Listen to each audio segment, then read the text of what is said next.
নমস্কার বন্ধুরা, তোমরা সকলে কেমন আছো? আশা করি তোমরা সকলে ভালো আছো ও সুস্থ আছো। আমার নতুন একটি ভিডিওতে তোমাদেরকে অনেক অনেক স্বাগত। এখন ঘড়িতে বাজে ওই সকাল 7টা। এখন থেকে তোমাদেরকে সাথে নিয়ে আমার নতুন একটি ভিডিও শুরু করলাম। আই হোপ ভিডিওটি তোমাদের খুব ভালো লাগবে। আজ সকালে ঘুম থেকে উঠেই দেখছি খুবই সুন্দর রোদ দিয়েছে। আর এতদিন পরে ঘন কালো মেঘলা আকাশে এত সুন্দর রোদ দেখে সবার প্রথমে আমি যে কাজটা করলাম সেটা হচ্ছে ঘরের সমস্ত তোষকগুলো আর বালিশগুলো একেবারে রোদে দিয়ে দিলাম। এই টানা বৃষ্টির জন্য সমস্ত জিনিসগুলো মনে হচ্ছে একেবারে সাথে পড়ে গেছে, তাই প্রত্যেকটা জিনিসই কিন্তু আমি রোদে দিয়ে দিয়েছি। আর এই যে এদিকে রোদে দিয়ে কিন্তু আমি ঘরটাকে ঝাড় দিয়ে নিয়েছি। সকালের কিন্তু বাসি কাজ এখনো করা হয়নি, ওই প্রথমেই আগে আমি ওই কাজটা করলাম। তারপরে বাবুকে ঘুম থেকে উঠিয়ে বাবুকে কিন্তু আমি দোলনায় দিয়ে দিয়েছি। ওইদিকে দেখো আমার ঠাকুমা কিন্তু বাবুকে নিয়ে দোলনায় দোল খাওয়াচ্ছে, আর এদিকে কিন্তু ছেলে আমার ভালোই ঘুম দিচ্ছে। ওকে কিন্তু ওইভাবে কিন্তু দোল দিলেও অনেকক্ষণই ঘুমাবে। আর তারপরে বাইরে কিন্তু একটু ঠান্ডা ঠান্ডা হাওয়া দিচ্ছিল, তো সেই জন্য গরমটাও লাগছিল না, আর ওইখানে কিন্তু ভালোভাবেই ঘুমাচ্ছিল। আর এইদিকে আমার ঝাড় দেওয়াও কিন্তু হয়ে গেছে। ঝাড় দেওয়ার পরে না আজকে ওই তোষকগুলো যেহেতু বাইরে বের করেছি, অনেক জিনিস দেখলাম খাটের নিচে পড়েছিল, তো সেইগুলোকেও কিন্তু একেবারে বের করে নিয়েছি। আর আজ যেহেতু আমার উঠোনটা অনেকক্ষণ আগে ঝাড় দেওয়া হয়ে গেছে, তাই ঘরের সমস্ত ময়লাগুলো আমি এক সাইডে করে নিয়েছি। এক সাইডে করে আমি নিচে হাতে তুলে ফেলে দেব। ওইদিকে উঠোনটা যেহেতু ঝাড় দেওয়া হয়ে গেছে, আর উঠোনে তো ফেলা যাবে না, ফেললে উঠোনটা কিন্তু আমার নোংরা হয়ে যাবে। এদিকে আমার ঘরটা ভালোভাবে ঝাড় দিয়ে নিয়েছি, আর ঝাড় দেওয়ার পরে সমস্ত পাপোশগুলো কিন্তু বাইরে ঝেড়ে নিচ্ছি। আর এইভাবে যদি পাপোশগুলোকে না ঝাড়া হয় না, তাহলে কিন্তু বালিগুলো কিন্তু থেকে যায়, আর বালিগুলো থেকে গেলে সেইগুলো কিন্তু আবার ঘরে যাবে। তো সেই কারণে কিন্তু ভালোভাবে আমি এখানে ওই মেরে মেরে কিন্তু ঝেড়ে নিই। আর আজকে যেহেতু এত সুন্দর রোদ দিয়েছে, তো সেই জন্য আজকে অনেকগুলো জামা প্যান্ট কিন্তু বের করা হয়েছে কেচে দেওয়ার জন্য। এই কদিনে বৃষ্টির কারণে কিন্তু সেভাবে জামা প্যান্টগুলো কিন্তু শুকায়নি।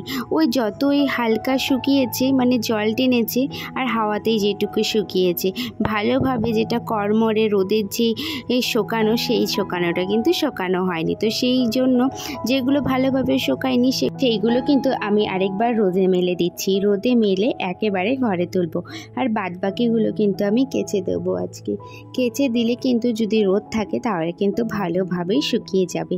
এইদিকে ওই সমস্ত কাজ কিন্তু আমার সেরে ঘরে চলে এসেছি। ঘরে এসে ঘরটা মুছে নিচ্ছি। আর আজকে যাব হচ্ছে ছেলের ভ্যাকসিন দিতে, তো সেই জন্য কাজগুলো একটু তাড়াতাড়ি করছি, যেহেতু ভ্যাকসিন কিন্তু 11টার থেকে দেওয়া শুরু করবে। তো সেই জন্য ঘরটা মুছে নিচ্ছি, আর অন্য কোনো কাজ না করে আগে চলে যাব ছেলের ভ্যাকসিন দিতে। ঘর মোছা হয়ে গেলে ছেলেকেও কিন্তু রেডি করাতে হবে।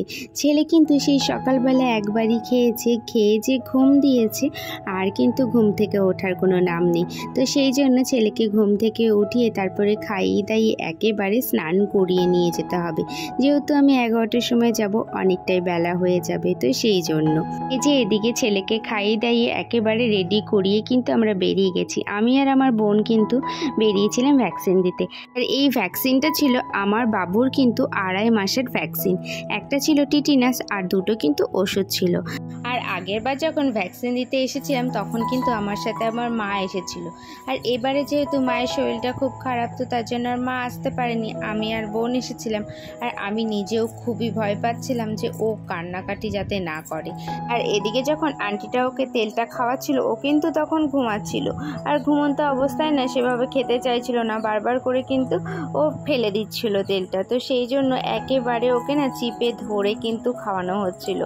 আর ওর হয়তো ব্যথাও করছিল, ওই কারণে কিন্তু ও একটুখানি অস্বস্তি বোধ করেছে, কিন্তু সেই রকমভাবে কিন্তু আমাদের বাবু কিন্তু কাঁদেনি।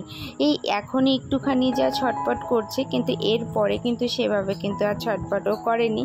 তো এই নিয়েই কিন্তু আমরা একটুখানি হাসছিলাম যে আগের বারও কিন্তু ও এই রকমই করেছিল, আর ঘুমন্ত অবস্থায় খাওয়ানো হচ্ছিল। তো আন্টিটা বলছে ওকে কিন্তু এবারে ঘুম থেকে ওঠাও, না হলে কিন্তু ও পুরোটাই ফেলে দেবে। কিন্তু আমি একদমই ওকে ওঠাতে পারিনি।